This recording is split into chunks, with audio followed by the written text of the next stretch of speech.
the wet sound of a head separating from the neck.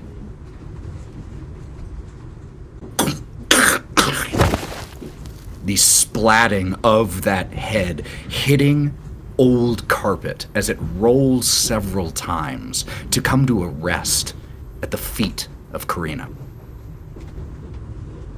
And the eyes of this head snap open to you. Karina, as you stand here outside of the door at the end of the sleeping car, the door which read, "Performance in progress. Please speak to attendant for admission." And so, before we do anything else, Karina, I need you to make me a fear save, please. And this is going to be with -2. So it's a spirit check, right? Spirit check, yes. I got a 0. Oh dear. And so does that mean you initially rolled a critical failure? Well, yes, because it was -1 for fatigue and -2. So. Oh no, you didn't get a 1 and a 1 on the die. No, so no, you no. Didn't, I got okay. a 2 and a 3. It's just a total of a 0. Now, just to remind you, at the beginning of every session, you do regain your bennies. I If do. you want to use one now, you absolutely can. Given the fact that she's both mentally and physically exhausted, I think a fail suits her better than doing a Benny.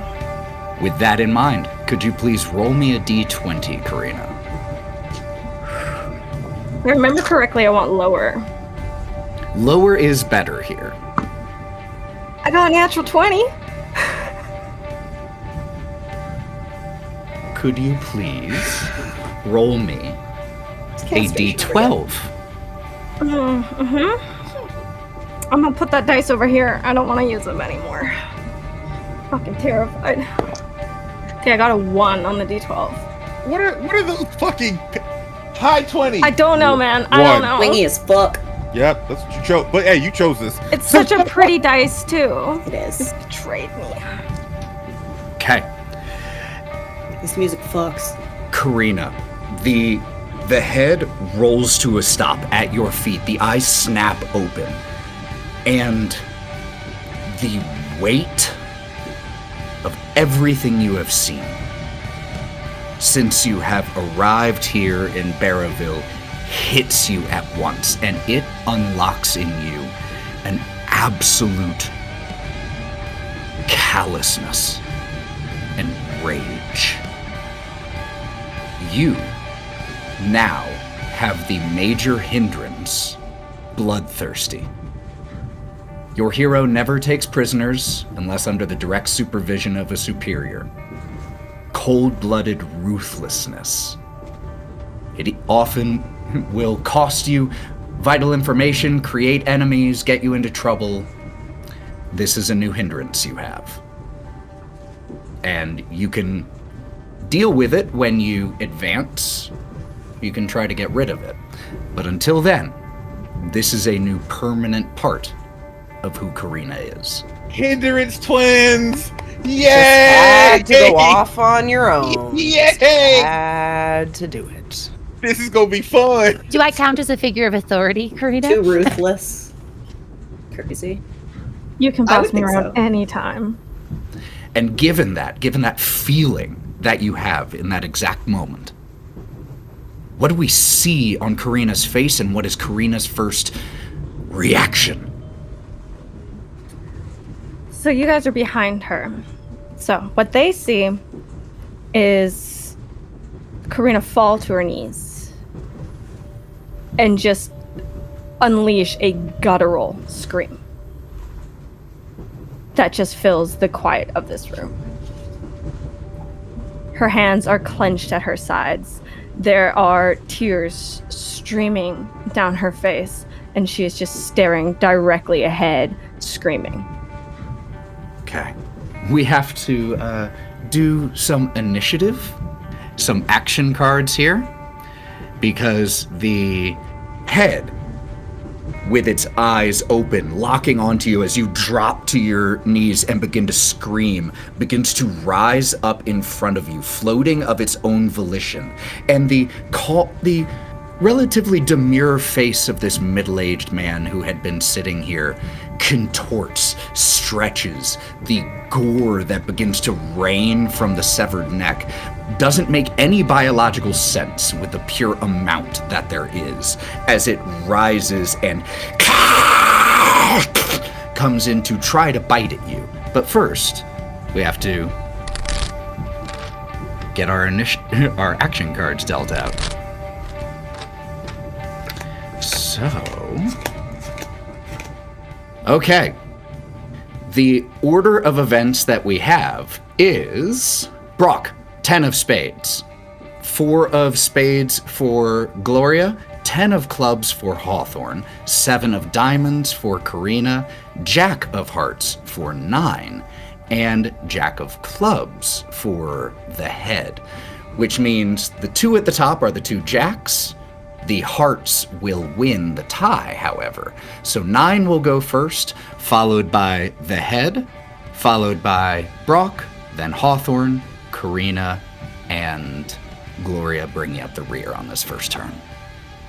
Can we be reminded of all of Karina's wounds and problems to where, like, if she gets hit, is she gonna instantly die or something? She doesn't have any wounds currently. She is fatigued. And so she she's hasn't a slept -1 in a while either. Okay. Yeah, and that's why she's fatigued. She's doing great, y'all. Now she's real angry. Can we see her? So you can see as she drops. You can hear as she screams. And as she screams, several things happen at once. One of those things you don't see, which is the head beginning to rise up to prepare to attack her. You can't see that from this distance. What you can notice, though, is the cacophonous screaming that begins from all around you as the sleepers who were here in these bunk beds begin to let out horrified, high-pitched screams, all in unison. The sine wave of the different sounds causing this discordant tone that pierces each of your heads. Karina, you take very little notice of this. The rest of you hear that, however. Nyne, you're first. Well, Nyne hearing Karina scream, usually that doesn't bode well for anything. Runs to make sure she's okay and try to get up to her, and I'm gonna, if I am close up to where I can see this floaty head thing, I'm gonna use all my attacks and punch the shit out of it. So, what I'm going to say is that you are not, at this distance, able to make it there in a single round without trying to run. Running is something you can do for free. So if you wish to try to run, you can use your pace die to see if how much closer you can get. Yeah, I'll do that. All right, so your pace die is a D6. Yeah. Do I hit the button? Okay. Ooh. I got a 10. What did you get on your running die? A 4? I got a 4 on the die, plus a 6 equals 10. The plus 6 is representing your normal movement, so that's how much you can move in total is 10. Okay. Got it. So, even with that, you're still going to be a little bit far away. So you'll have to use your movement next round to make it there. But the additional 4 that you rolled does bring you close enough that you can actually make it next turn without running again. So you begin to sprint up to where Karina is still on her knees, screaming. Do you yell or say anything as you're running that direction? Yo, Slayer, what's going on? You okay? What are you screaming for? And you, Karina, can just over as the sound of the screams from all around you now comes to you, you can just barely hear your friend there as you are so consumed in this moment with this rage, this bloodthirst. That will then bring up the head. The head is going to try to bite you, first of all. Will an 8 beat your parry? Yeah, my parry's at 2. 2, so it beats it actually by a raise. Oh, good. 16 total damage as we have an explosion from one of the D6s. So my toughness is a 4. Your toughness is a 4, so that is going to be, right now, that is shaken and 2 wounds. But great time to remind you, one of the important, very important features of Savage Worlds is, as they call it, a soak roll. I don't like that word. An absorb roll. It just makes me laugh every time I say soak. I'm a child, and so I'm going to call it an absorb roll. But you can try to absorb damage by making a vigor check, but you have to spend a Benny to do so, which means... So we start with 3 bennies, right? You do start with 3 bennies. I start with none until you all give them to me. I'm gonna do a moist roll. Oh, God, no. Worse. No. Somehow so much worse. What is... Moisturize. No. Oh, And I hate attempt it to make all. a bigger roll. That's the whole point. I hate it so much. Okay, I failed on that with a 1. You can now spend a Benny if you wish to re-roll that roll. That's because you used that word. That's what happened. That's what because you used that word. Get punished for my use. I'm going to do 1 more Benny. Okay. That is 2 to me. Okay, I got a 4. A 4 means you're going to get rid of 1 of those. So you are shaken with 1 wound. Okay. As this thing flying, blood dripping, there is a little bit of the spinal column that you can see sticking out of the bottom of the neck wound, but it comes in and it bites you and it just rips a part of you away. I believe Brawk was next. What the fuck?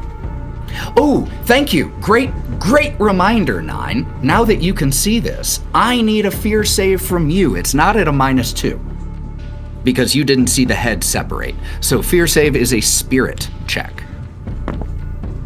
I got an 8, baby. Fine, you are fine, at least mechanically. All right, Brawk. Brawk is just still kind of stunned and trying to collect himself, and he sees Nyne run forward, and he sees whatever the fuck's happening right there. No! And then he trips over himself, but manages to still throw up protection. And he's going to, imagine him tripping over, tripping over himself, picking himself up on his hands, throwing his head back very dramatically, looking at them with tears almost in his eyes, and he just throws his hands out, both of them, because he's going to do an additional recipient for his protection, and so both Nyne and Karina will be protected. That will give them +2 points of armor. Can you protect multiple? Yes, it says additional recipient +1. The power may affect additional targets at a cost of 1 power point each. Heck yes. So instead of costing 1 power point, it'll cost 2. You still have to roll to activate it. Yes. And what do I roll here? I rolls. For you, you had, I believe it was your science, was your, or alchemy. Sorry. Alchemy. That's right. Baller, and it does say if you get a raise, which I did. With a raise, instead of +2 being applied to your armor, it is applied to your toughness directly, which means that armor piercing can't bypass it, which is huge. So both Karina and Nyne, your toughness is temporarily 2 higher. This will last for 5 rounds. One question, Brawk. Does it manifest? Yes, and just so you know, you can totally choose to have the trappings of this power be that it's invisible. No. Or you can make it visible. Okay, cool. Hell, so you'll see it starts off as when he stumbles and he immediately throws his hands up, you can see this sort of blur as if his hand is passing through a thick cloud of smoke. And when he throws his hands up, the smoke goes to the middle of his palm and shoots out all of his fingers. And then just vaguely in front of you, like a smoking lounge, you just have this haze to where you can see through, but you're in a smoker's lounge. I love that. Take a Benny and be sure to make note, those of you with powers, make sure to make note of your trappings, because once you've chosen them, that's what they are for that power. and that might be relevant later on.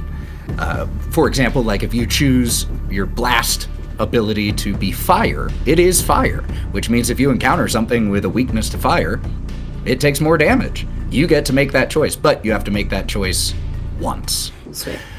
Awesome. So this little wisp of smoke just appears in front of the two of them, just shielding them a little bit, obscuring them, making them harder to hit.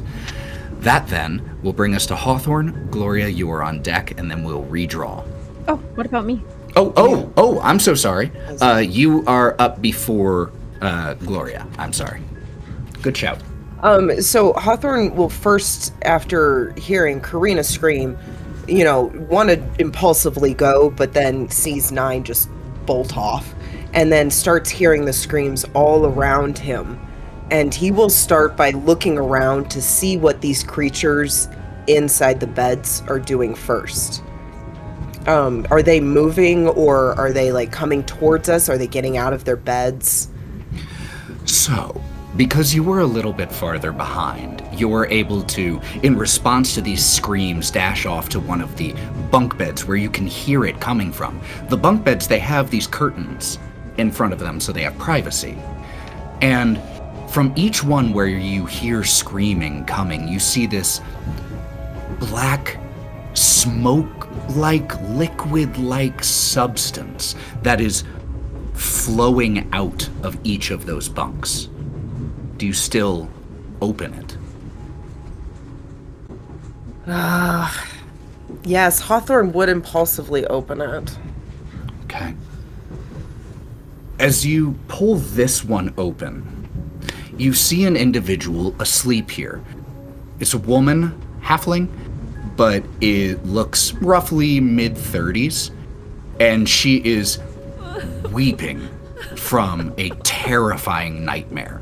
Just crying, alternated with high-pitched screams, and you see as you pull the blanket, or as you pull the curtain, there is a shadowy shape looming above her as she sleeps. It is a large spider that takes up the entire remainder of the bunk as it is just looming, its mandibles just mere inches above the sleeping woman's face. Does it notice me? Right now, it doesn't seem to.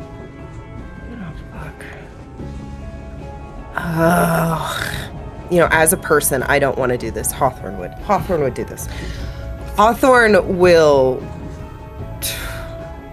charge it and try and shove his horns into the spider. Just straight on, just try and ram it as fast as possible as soon as he saw it. So just one? Yes, one, forceful. And since it is an evil entity, I have champion as an edge, so does that give me a +2 to my damage for this evil entity that I am fighting? Yep, I would say this applies. Okay. So, if you hit, your damage will be 2 higher. But you have to hit first. Okay. It's a 4. Okay. You I do go hit. charging, and you were using your horns, yeah? You pierce where this thing was, and it disappears and then remanifests. After you've pulled your horns back, you weren't able to beat its parry, and so did not hit. And now, it silently, even though I just made sounds, it silently turns and faces you. Welcome to the fight. And next round, I will have to add a new initiative card. That will bring you up, Karina, and then Gloria. Okay, so I make a spirit check to try to shake the shaken, right? Yep, you can do that for free, and then, again, if you want, you can spend a Benny just to automatically get rid of shaken, but you might as well try to shake it yourself first, because it's free. All right, so as the scream of fear turns into a scream of pain, and that smoke starts to fill in around her, it is something familiar to her. and overall rather calming. The idea of a smoke room or smoke in general. And I would see if I said all that just to fail.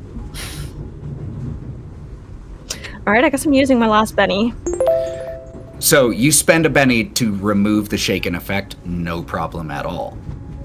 Okay, thank God. Otherwise, I was about to get very fussy. So, being unshaken and bleeding, she's going to pull the fire poker out of her pocket and she's going to try to smash this head. She's not going to try to make distance. She's just going for pure fighting. I will let you know something. This thing is human head sized. That makes it harder to hit than a human body. That makes sense. But the head also just took a chunk out of her, so... Oh, 100%. In no way saying you're doing something that doesn't make sense. I'm just letting you all know that in Savage World, size, relative size to one another, does impact how hard Size something matters. is to hit. Size matters. Understood. Okay, so that's a -1. Yeah, that's her turn. Because it's unskilled. You're unskilled in fighting. She's unskilled in fighting, dear. but she's pissed. Yep, I love it. I love it anyway. And you know what? Take a Benny. Because that is playing into your bloodthirstiness and doing... He's giving you one just to get one. Yeah, you're dang right I am. Absolutely nothing happens with that. She completely misses, but she's fucking angry. Like, she hits the ground so hard that it just sends a loud noise across the room. But it is still locked in on you. Gloria, you are up. You now see all this happening with Brawk using protection, with Hawthorne diverting off and looking into one of the bunks, Nyne running ahead. Karina, you can see now, even though you can't see the exact details from right here, you can see as she is slicing or stabbing at something. So I kind of look down at my arm that was previously looped into Nyne's and just kind of look at my arm a second like, okay. As I approach the head, I'm horrified. Even though my memories of being a doctor feel fuzzy, like at the edge of my conscious. Like if I reach out, I can almost grab them, but they're just not quite there. I know this feels very wrong to me.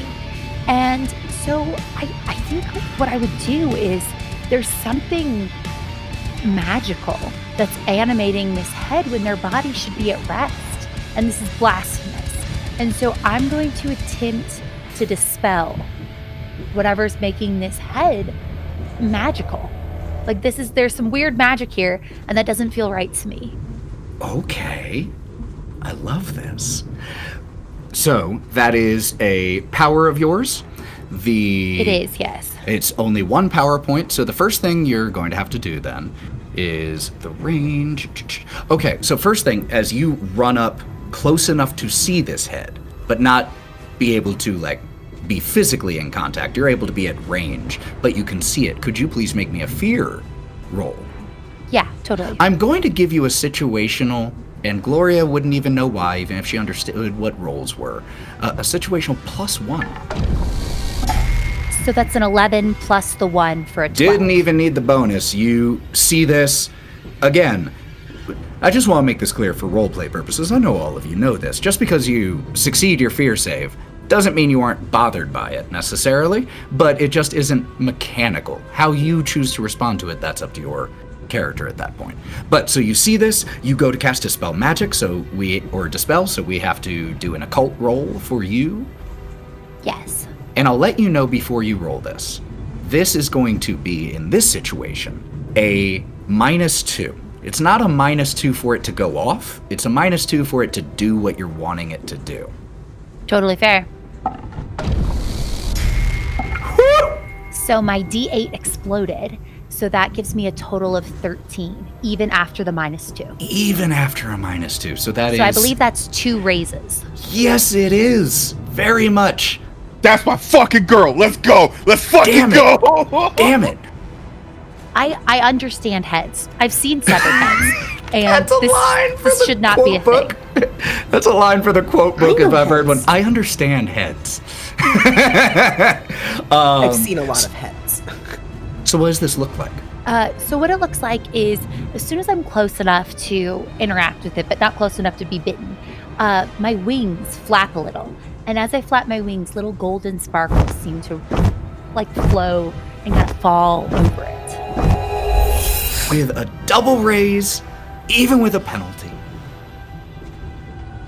As Karina, you are swinging at this thing with the fire poker, there are suddenly these small golden sparkles that fly from the corner of your vision towards the head, and the head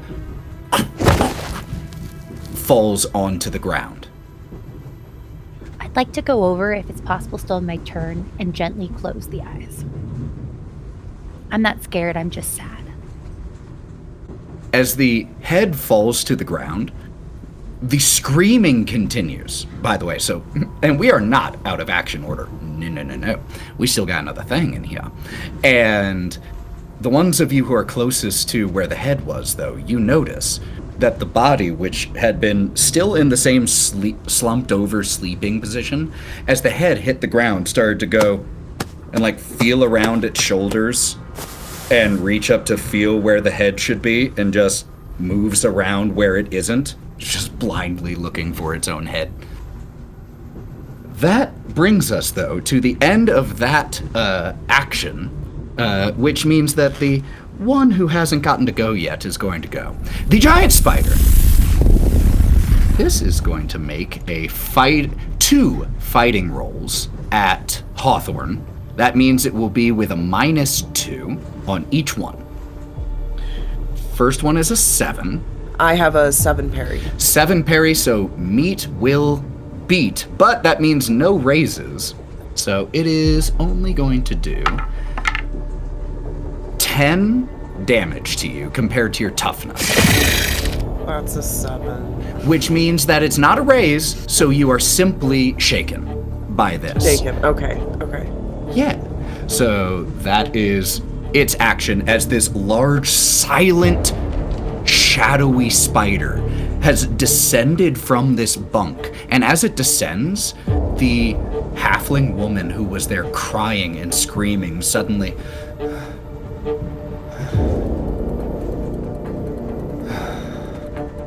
Her breath slows down a little bit. And you're not able to see this, Hawthorne, because you're a little distracted by the large spider trying to bite you and succeeding. But her breath slows into a restful slumber. That will bring us to the top of the order, so we gotta deal these out again. Damn.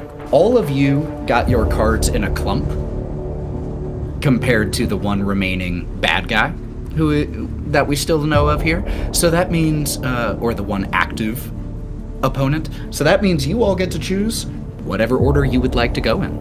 Angel, you take care of Karina? Oh, yeah, I could do that. At the top of the initiative order, Ira. Brawk, help Hawthorne! What's happening with Hawthorne? What about the head? You turn and you see a spider roughly as tall as Hawthorne, horns included, that has climbed out, that is still in the process of climbing out of one of the bunks. Like its back 2 legs are still there as it is stretching forward, and you turn to see it sink its teeth into Hawthorne as Hawthorne stumbles back. No! Jesus. I'm gonna go ahead and take the turn. And I'm going to burst it. So I haven't done this in a minute. So burst produces a large fan of energy that bathes its targets in red hot fire, a cone of cold, or other damaging matter energy. Oh, really quick, I am so sorry to interrupt. Hawthorne, because you got bitten, could you please make me a vigor roll with a -4? Why a -4? Because the poison is quite strong. I'm not happy about this. Did you just fucking hiss? Perhaps.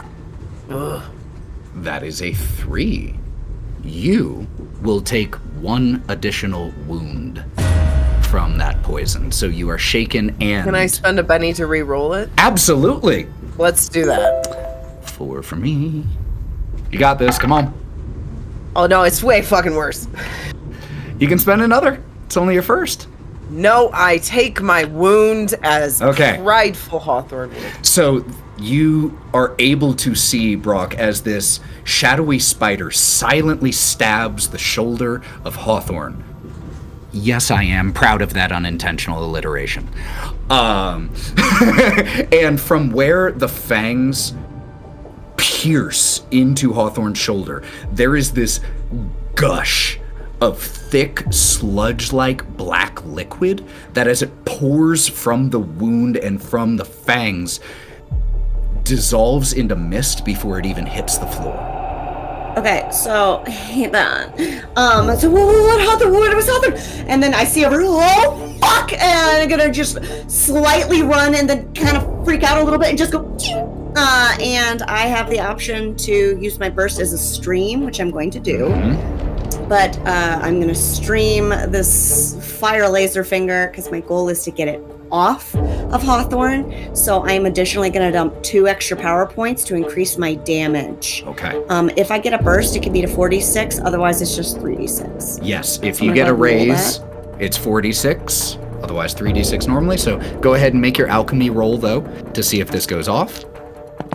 Baller shot collar, got it. Not only got it, 10. got it with a raise. So 46. If memory serves, you pull out a little bottle as the burst of this energy goes streaking straight towards this shadowy thing. That is going. I open it in front of my finger, and that's what propels it. So that is 4d6 damage. Let's go, baby. 14 damage. Fire. Its toughness is an 8. Ah! Which means you beat it by a raise. So, as this streaks through just as soon as it makes contact with this shadowy spider, like a cannonball going through smoke, there is a large central hole created in the spider, and from there it just dissolves away. Wait, the whole spider? Yeah. You did a wound and shaken. It's not a wild card. Eddie face. Hawthorne is slowly falling down to the ground and going, I didn't eat the donut. I didn't eat that donut. I didn't eat it. As you are falling to the ground, Hawthorne, with this poison still coursing through your veins, your vision at this exact moment is strange. And you look up from the kneeling position for a second, just back to the bunk where the halfling lays, where the spider was. And you see, tucked in the corner of this bunk, towards the feet of the sleeping halfling, only about 2.5, maybe 3 feet tall, this gray-skinned, squat, toad-like looking humanoid. It has large black eyes, a tongue that is lolling out of its mouth, and is just staring towards the sleeping halfling with a slack-jawed gaze. As she begins to sleep a little fitfully again. And when you blink, your vision is normal and you can't see that figure anymore. The headless body is still patting itself, and we are currently out of the action order. Nyne at this point, seeing that things are, at least with this group, is good to go, and seeing Karina kind of go wildly, just swinging the fire poker around, Nyne's gonna kind of just grab her shoulders and, Karina, hey, you good? Whoa, hey, good. As he grabs her, she's going to attempt to swing at him. No, take the hit. She will swing backwards, like over her shoulder at him. Would he release his grip on her? No, because it would be like he would think that would be an accident. Hey, it's me. She's gonna swing again. Let me go. Can I just tap Nyne and just use a PowerPoint for protection so that he can just take this and brush it off? No roll necessary. Just take the PowerPoint away. Sometimes people need to just take out their aggression somehow. But if he's a little tougher, then hopefully it won't. And It'll between roll both off. of your protections now, he can take this on the chin. All right, fuck you. What the hell? All right, then hit me then. Come on then. Come on. Want to get some shit out? Let's go. She will just keep hitting him until she is stopped. Gloria, you being the closest to Nyne and Karina, and specifically the additional closest to the door, the body has still been patting itself, fumbling where its head should be.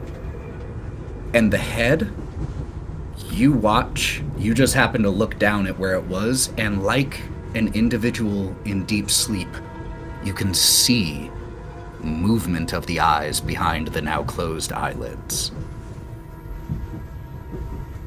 It wasn't doing that when you closed them. It's almost like the magic that you dispelled was temporary. Karina, Nyne, you know the head that was trying to bite you? I think it's starting to move again. We should go right now. Let's go. Are you hurt? Do you have, Karina, how hurt are you? Do you need me to heal you so that we can go? He's fucking squirrely. What the hell? Okay, then let's go. I'm fine. Hawthorne, I'm fine. Brawk, let's go. We're going. We're going. We're going right now. We're going. We're going. And he After just me. reaches Let's his go. hand up.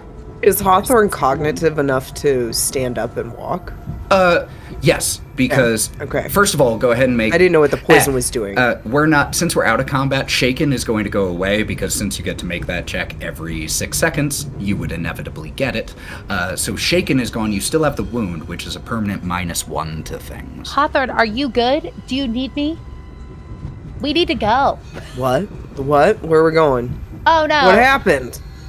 You guys, there was a spider. Wait, what's going on? What? Oh my gosh. Poison's dripping. As I get close to Hawthorne, can I tell that you're, unwell? There's a giant hole in my side where a spider has bitten me, where, blood, black stuff is coming out, poison and stuff. Oh, so I'm sweetheart. What? What? I will attempt to heal Hawthorne while also trying to usher everybody through the door. Okay. We're going, so I'm going to try to heal you, but also, let's go. Part of my touching you to heal you is also pulling you to your feet. Let's get moving. And I'll use 3 power points to try to heal Hawthorne. What happened with the head thing? 4. 4, that is enough to remove 1 wound. I stopped the head from being magically alive, but I just noticed its eyes were twitching. It might come alive again, so we should go before that happens. Is it black and stuff still? The head? Yeah. Whenever the spider, black stuff, it was everywhere. But was the head still black and stuff, like Brawk was saying? No, you. And Brawk is still sitting, holding Nyne's hand. Stand ideally. up, Brawk! Give me time, Gloria. You. Gloria's crossed her arm. Black stuff. I'm sorry, that was really disrespectful, especially to such a wonderful lady. But I gotta. It was coming out of you, from it. Well, I barely understood any of that, but I think I got it. Okay, we can go back. But Brawk, I think I've healed Hawthorne. I'll pull out my handkerchief, look at it longingly, and then be like, I'll sacrifice this for the cause. I give you my handkerchief, Hawthorne. You can wipe off the black stuff. Let's go. Okay. If I put you down, you stop swinging? She'll just go limp in your arms and let the poker fall to the ground. Oh, fuck, thank God. All right, look, put her down, grab her poker, give it back to her. Let's go, okay? You're fine. Gloria will heal you up with her, okay? Where we're going. Don't fucking scare us like that. Where we're going. We know what's that way, but what's let's that move. way? All right, Did you no, guys I'm go ready. to Let's the go. door? Wait. Ira What? as you have said numerous times, we're going. Ira got to the door, moving past the headless body that is patting itself down, and goes to use the door handle, and there is a kunk, kunk, kunk, kunk, as they try several times to open it, and they turn around. It's locked. Oh, no. And they point to the sign. It says, please see Oh my attendant. gosh, I have to do everything. I'll use my lock spell. I'm going to try to I have lock and unlock. I'm going to try to unlock the door. We are leaving. I impulsively, Hawthorne, seeing that I pointed to the sign, would pick up the head and start to walk it to the body. As you do, somehow the body seems to be aware of what you are doing in that moment and stops patting itself down and reaches its hands forward expectantly. Hawthorne will hand over the head. Oh, that's nice. As it sets the head back onto the stump of its neck. Ew. And Ew, like the stump? Dude. it twists it, not much, several times, but kind of like, just trying to get the alignment perfectly right, and then it seems to be content, takes its hands away cautiously, and then... Yeah, sorry about that. Get into the show. Yeah, we would love to, man. Are you okay? Are you doing okay? You seem to have lost your head there. He checks his watch, which is shattered, and says, yeah, the next show should be starting in about 5 minutes, so it's good time. And no, I'm fine. It happens every now and then. Don't worry about it. Did you say show? Well, yeah, I mean, that's what's in that car. It's a performance car. What kind of performance is this? Keep it down. People are trying to sleep. And as he says, shh, to you, there were still a number of screams going off in here the whole time. But as he says, shh, it echoes. And the voices and screams diminish in volume. They don't go away entirely, though they do drop off one by one. But the volume lowers, and then they start to peter out. People are sleeping. Shh, shh, shh, shh. Yeah. So, did you... Are you familiar with the spider resident? On your... Never mind, what's the show about? Not really sure, but they always book some good entertainment on here. So I'm sure you'll enjoy it. I never get to go in. What was that? Someone's gotta watch the door, isn't it? Well, yeah, but the head and the spider We'd love and to see the show, wouldn't we? Let's. Oh my god. He looks back towards the door and gives it a kung kung. And a few seconds later, there is a kung kung from the opposite side. Looks like we're good to go. Reaches over, slides the door open, and there is a small amount of fog leading into what looks like a black room. Hope y'all enjoy.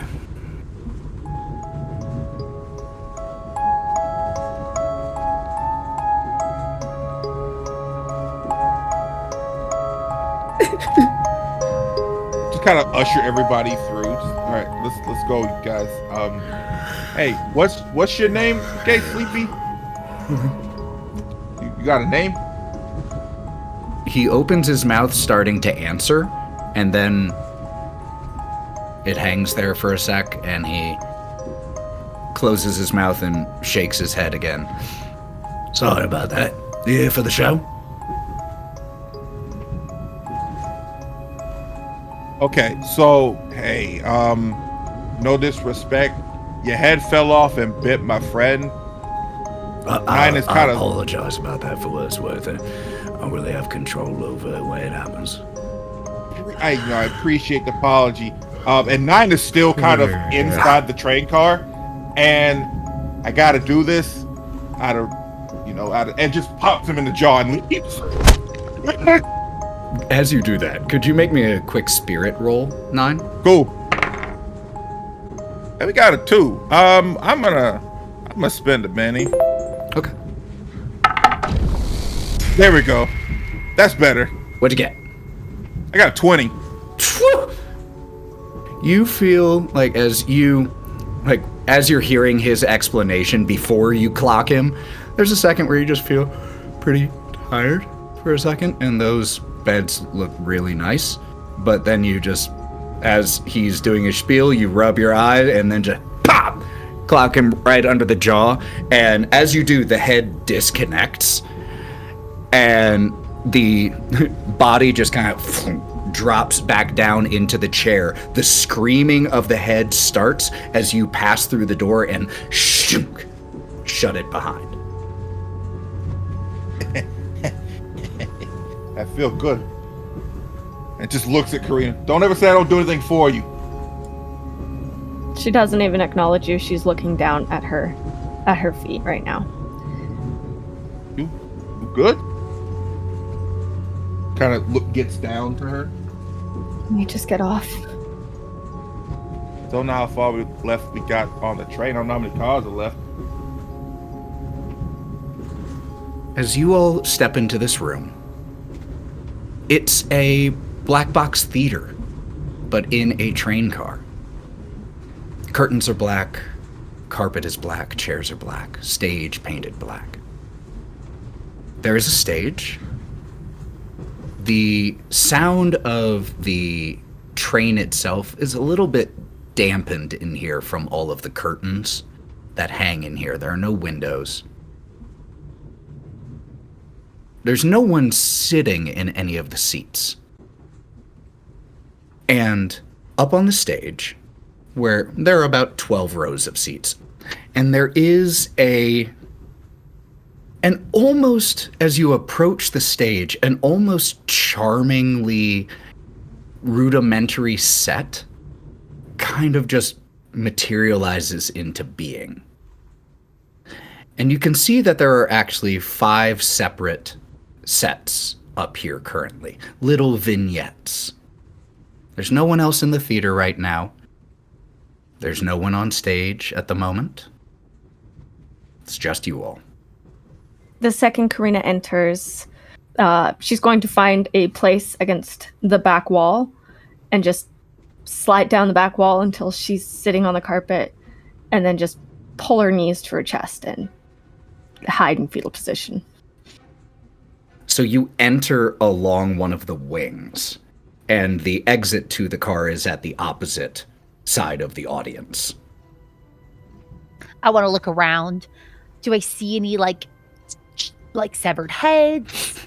Maybe any giant spiders? Are there people having night terrors? Just I'm scoping it out. Go ahead and make me a notice check. I would also like to make a notice check because I want to see what horrors persist in this fucking place. Love that. 4. I got a 5. There isn't anything that immediately comes to your attention that's nefarious or sets off those alarm bells. What I will say, each of the two of you, as you're looking around, you kind of wander through the empty rows of seats here. And as you get closer to the front row, the charming little sets that I described that look like they were almost made out of paint and plywood, like grade school, but very good. Those materialize in front of you, and each one of you, Gloria and Nyne, when you look at one of the sets, and it's different for each of you, there's a tickle in the back of your head. Gloria, the one that kind of tickles in the back of your mind looks like a office of some sort with a very well-organized, maybe professor's office or medical office or something like that. Nyne, the one for you, looks like the inside of a bar. Brawk, Hawthorne, what about the two of you? Brawk is not really trusting that we're in some sort of theater. And he's definitely not comfortable after that little display in the sleeping car. So he would definitely pop off a sleuth. All right. I'm gonna spend a penny. Don't worry, Brawk. I didn't really see anything. Oh, well, I mean, he's just looking around with his eyes really wide, and he's kind of sweating, and he's just like clocking everything like very regimentally. from left to right, like a little pinball machine. You notice a few things. First, you notice the door on the opposite side leading out of the car. That is labeled Mirror Car. Mirror car? You also notice those charming little sets on stage, and one of them also triggers a memory for you. Oh no. It's an alleyway, and you can see there's a door that leads inside a building where there is blood. Looks like a crime scene. You don't remember seeing that, but you have an experience that you can only describe as deja vu. He's gonna walk towards the set that triggered this deja vu. The lights dim and come back on, dim, come back on, dim, come back on.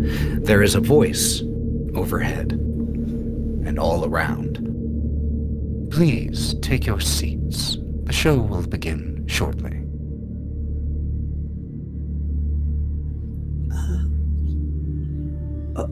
Okay. And he's gonna he's gonna wring his hands together, and I guess backwards walk away from the stage and turn around and go walk towards his friends. Where would you like to sit? I usually like to sit near the top of the seating so I can see everything. I don't like cracking my neck too much. Like right in the fucking middle. Hawthorne just walks up to the nearest seat and sits down. Oh. What about you, Gloria? Yeah. Follow you guys. Let's go. So, we're all in the theater, just like generally, compared to the stage. Would you all be sitting? And you can sit separate. Well, I feel like we were all towards the front because they were walking towards the stage, Cool. so I would naturally be sitting in the front. I'll go and sit by Nyne. Although Karina's in the back. So before I sit down, I do want to peek back and take Karina. We've got some seats up front. She doesn't respond, but she just kind of shakes her head. And she'll just remain sitting behind the chairs against the wall. Nyne, maybe we should sit towards the back. Yeah, that's... Nyne kind of looks at Karina. Yes, that's not a bad idea. That way you got two in the front, and then we can hang out in the back and keep an eye on each one of us, And you can get a better view of everything without craning your neck. It's Correct. a good option. I like that. Nice little compromise. It's good. You all take your seats. And as you take your seats, eventually you all start to hear soft murmuring. And each one of you in your own time slowly comes to realize that the seats around you, not all of them, but some of them, which were previously unoccupied, are now occupied by some of those shades, those shapes, those black humanoid spirit-like figures that sit in anticipation of the show beginning. And the house lights fall. There is the sound of a spotlight being flipped on, a beam of light pointed towards the stage where a black curtain has now covered all of the sets. The narrator begins to speak as a marionette comes on stage. About maybe 4 feet tall. It depicts a woman with parchment white skin, long black hair, and all black clothing. Though in reality, the marionette seems to be painted gray instead of black so that it is separated from the black backdrop. Got to keep that in mind when you're planning your sets. There was, long ago, a youthful and brilliant woman of noble blood. The land in which she lingered bored her so. And so she sent far and wide for the greatest entertainment she could find. A little writing desk rises from a trapdoor in front of the marionette, and the marionette seems to sit in front of it, or sit behind it, and write some letters. A second marionette with gray skin walks in, retrieves the letters, and walks towards stage left, handing the letters to another marionette. It's a complicated staging situation. Eventually, as the more colorfully dressed marionette takes these letters, the music begins to be heard throughout the theater. And we see as the colorfully dressed individual strolls from one end of the stage to the other, and the curtain rises as it does.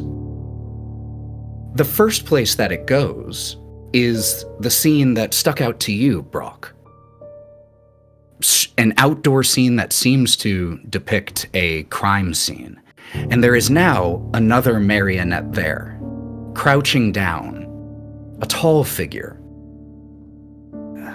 humanoid, almost bovine in its features, but wearing cloth over its shoes. We see as the colorfully dressed individual that all of you now recognize as depicting a vista passes one of the letters to this first figure. And the narrator continues, "Oh, how they danced and jumped and juggled." The second scene, the one that caught your attention, Nyne.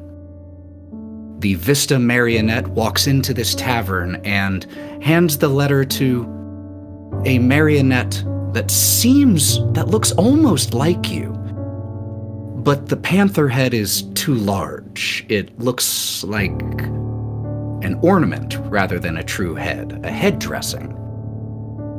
Oh, the games they played. And we watch this marionette stroll into the doctor's office, hand a letter to a marionette that looks very much like Gloria. Stroll into another bar and hand a letter to a dwarf seated at a table.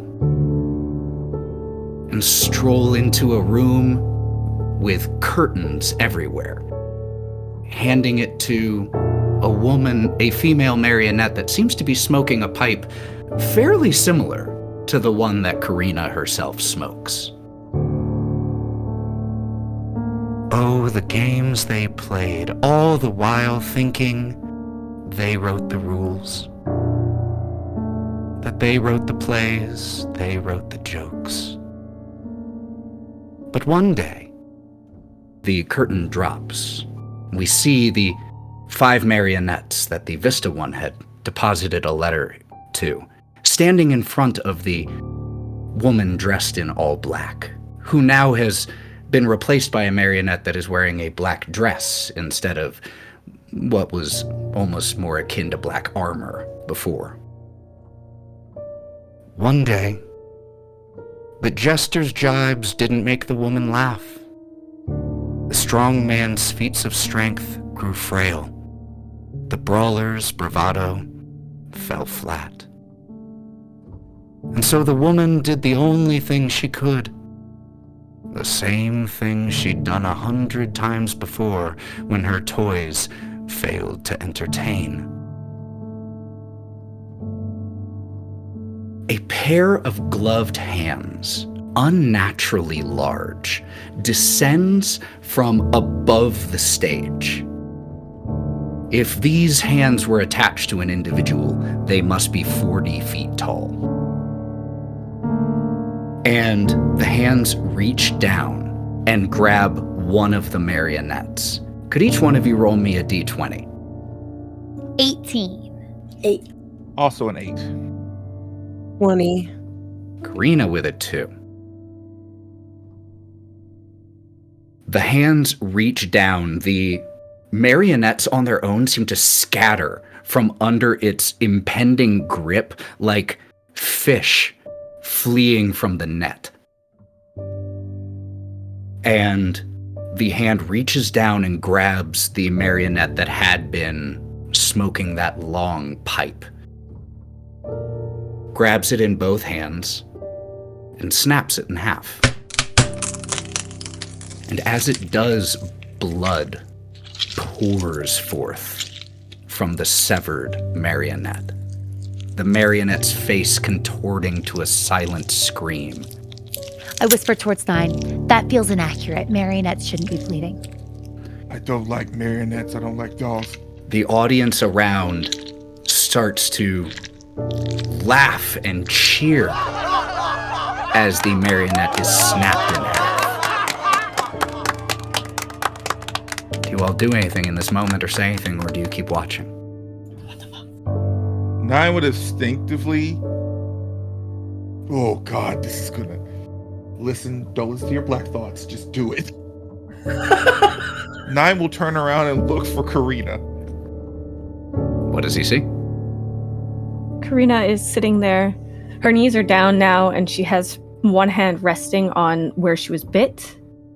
But with every sentence that was said by the narrator, she's just been digging her hand into that wound, trying to just focus. So she just looks deathly pale and half covered in blood as she watches her marionette get torn in half.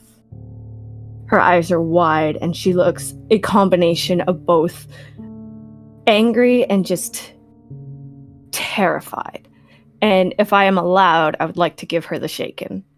Of course you can. You can always give yourself negative effects. I don't believe that mechanical dolls or marionettes should be able to bleed. So if possible, I'd love to just I sat in the back and I'm regretting that now. I'm going to kind of nobody's behind me. I'm going to stand up a little and try to get a better look. Does it literally look like human blood, or is there a special effect I can see? Make me a notice check. Would my investigator trait work here?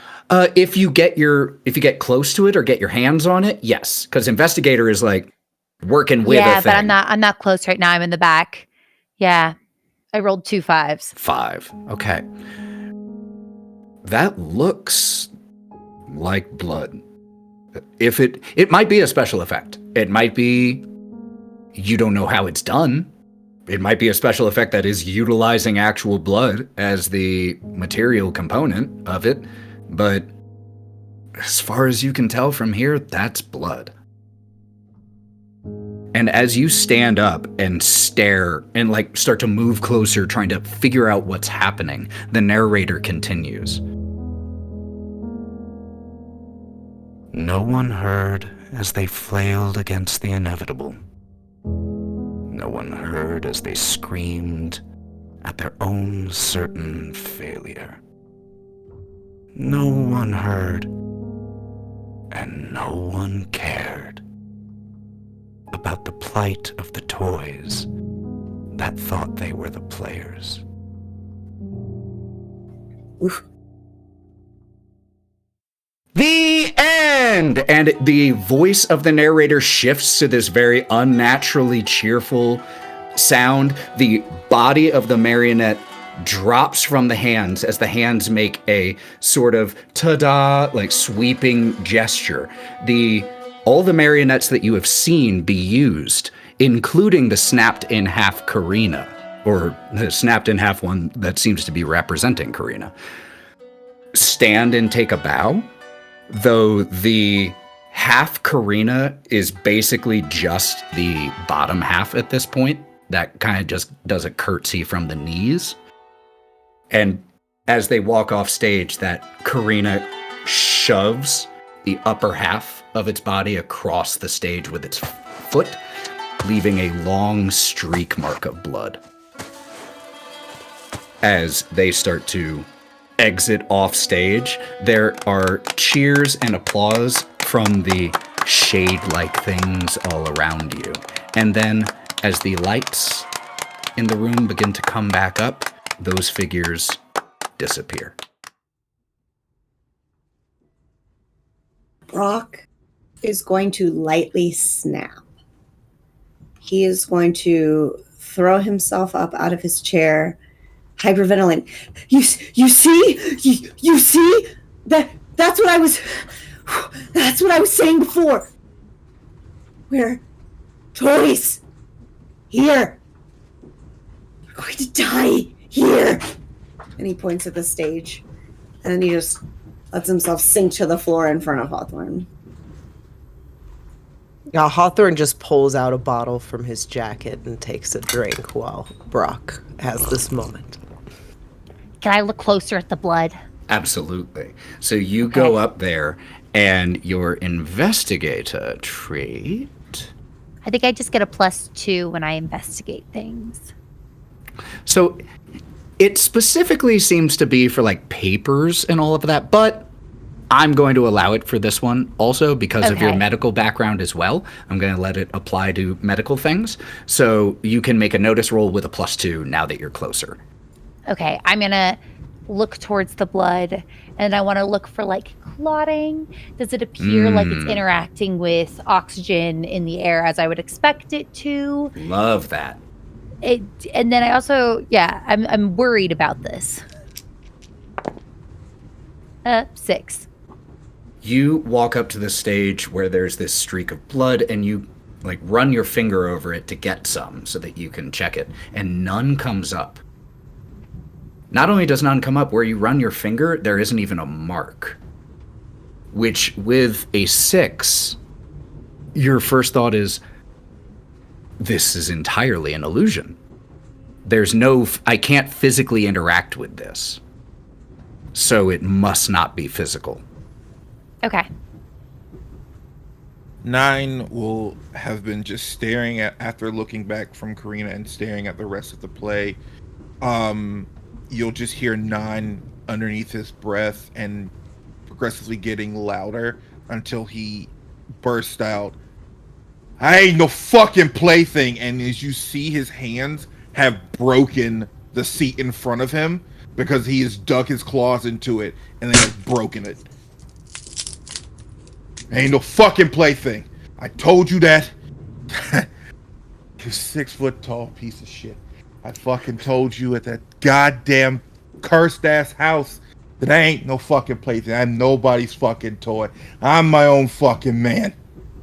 I make my own fucking choices.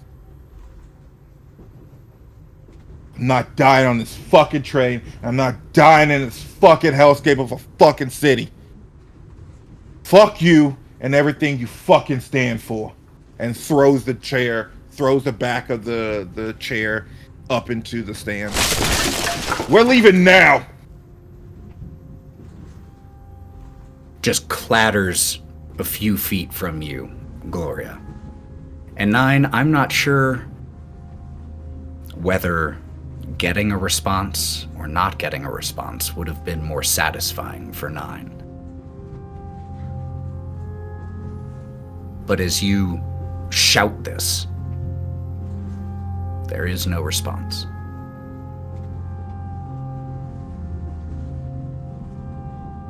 I'm not here for your fucking amusement.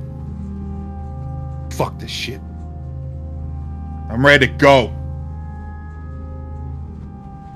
Hawthorne? Hawthorne, he's been drinking a little. He is going to have this weird idea to get up, take the donut from his pocket, and see if he can dip it into the blood. Hawthorne, the blood's not there. It's not there. Did it dissipate completely, or could she just not interact with it? She just couldn't interact with it. You can still see it. Okay. So with the donut, I'm going to stand up and try and, it comes from the train. It's part of the train. Can it pick up and interact with the blood? It's blood itself. Blood meets blood, blah, blah, crap. So I'm going to try and dip the donut. No blood comes up. Are you going to eat that? Now that you've got it? Hawthorne puts it back into his pocket and goes, "Mine." Right. No. Mine. That was... Is everyone all right? That was a bit of a creepy show. Brawk is just gently weeping, just very softly and consistently from the floor, leaning against the stage. As you're doing all this. Well, Hawthorne will go up and start comforting him while everybody tries to figure out where Karina is, because she hasn't said anything for forever. She's still sitting there staring. So, there is, I will also say that Gloria right now, because I think you are in the mindset more than anyone here to actually be able to notice things. Because some are raging, some are crying, some are disassociating, some are drinking. You were investigating. And so you hear a thunk from the other door. Oh. Can I walk towards the other door? Sure. Oh yeah, absolutely. It has on the little window there silver lettering that says mirror car. Hey, y'all. I don't know if it's a good idea. I'll freely admit going to this room was maybe not our best idea. But I could also imagine that if there's going to be repeat performances, we don't really want to stick around. And I heard something through this door. Does anyone want to check it out?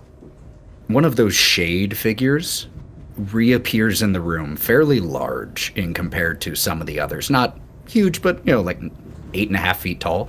Has in its hands a little tall dustpan and broom, and begins to start cleaning in the rows of seats.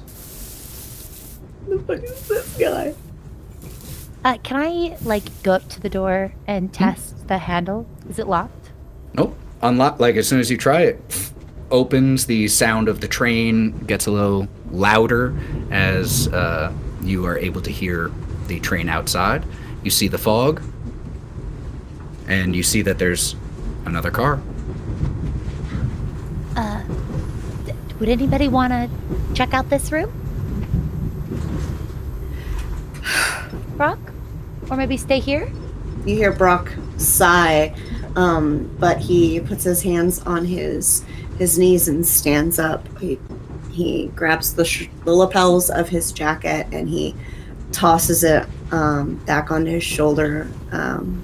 And with that, you smell the sweat that's been clinging to his body during this whole situation. Ooh. And he collects himself, smooths the sweat and wild hair off of his forehead and back. We might as well trudge forward because there's no way before. At about this time, the glitching shade spirit that had been sweeping in here disappears. The curtain that had fallen rises once again and displays those same scenes here. The next show will begin in 5 minutes. No. Oh, we need to get the hell out of here right now. Karina. Karina! Waves his hand in front of her. What? And he places his hand out to her, palm up. We have to move. I don't want to, but we have to. She'll pull the hand that she's got on her neck, like where the wound is, and she'll just place a very bloodied, very shaking hand into Brawk's hand. But you couldn't. And he just stares at it, and he pulls you up. And as you part hands, he tries to hide that he's wiping his hand vigorously on the thigh of his pants. She's not going to notice anything like that. Good. He doesn't want you to. Then she'll follow wherever Brawk goes. As you step through this door, out of the black box theater style car, and into the next car, the fog, again, it's not as heavy as those walls, those curtains of it you've encountered, but it is present. And As you step through it, you start to see these glints of light. And as the fog clears,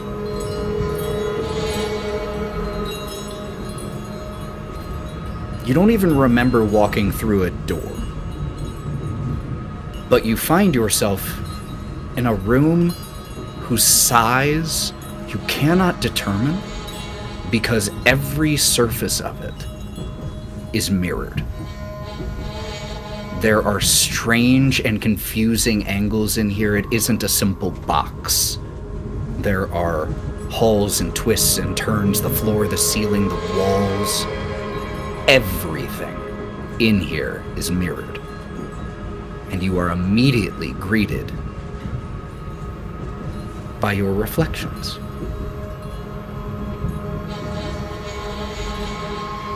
But they look different.